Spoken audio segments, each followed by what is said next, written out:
Next మనకి సుప్రీంకోర్టుకి ఒక విచిత్రమైన కేసు అయితే వచ్చింది. మామూలుగా మన రాజకీయ నాయకులు మనకి ఎలక్షన్ టైంలో ప్రామిసెస్ చేస్తూ ఉంటారు. ఈ మీకు ఫ్రీగా అది ఇస్తాం, ఇల్లు ఇచ్చేస్తాం, డబుల్ బెడ్రూమ్లు అని చెప్తారు. లేకపోతే మీకు ఫ్రీగా అవి ఇస్తాం అన్నీ ఫ్రీ ఫ్రీ ఫ్రీ అని చెప్పేసి మాత్రం మీకు చెప్తారు.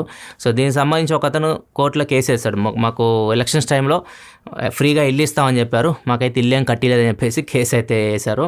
కోర్టు అయితే దీన్ని సిక్స్ వీక్స్ వాయిదా వేసింది. సో వీళ్ళని తిట్టింది, రాజకీయ నాయకులు ఎవరైతే ప్రామిసెస్ చేస్తున్న వాళ్ళని అయితే తిట్టింది. సో మీరు ఫ్రీ ఫ్రీ ఫ్రీ అని చెప్పేసి మొత్తాన్ని బద్దకష్టం చేస్తున్నారు ఇండియా మొత్తాన్ని.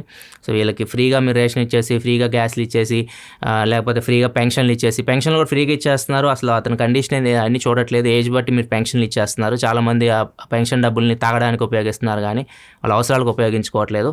ఇట్లా మొత్తం ఇండియా మొత్తాన్ని మీరే సర్వనాశనం చేస్తున్నారని చెప్పేసి రాజకీయ నాయకులను అయితే తిట్టింది. అండ్ కేసుని అయితే 6 వీక్స్ వాయిదా వేసింది. మరి చూడాలి ఫ్యూచర్లో దీని గురించి ఏమన్నా చట్ట సవరణ చేస్తే బాగుంటుంది. ఏ పడితే నోటికి వచ్చిన వాగ్దానాలు ఇవ్వకుండా జనాల్ని కూడా ఈ వాటికి లోబడి చాలామంది ఓట్లు కూడా వేస్తూ ఉంటారు నమ్మేసి. సో వీటన్నిటికి చెక్ పెట్టడానికి ఏమన్నా కొత్త రూల్ తీసుకొస్తే బాగుంటుంది.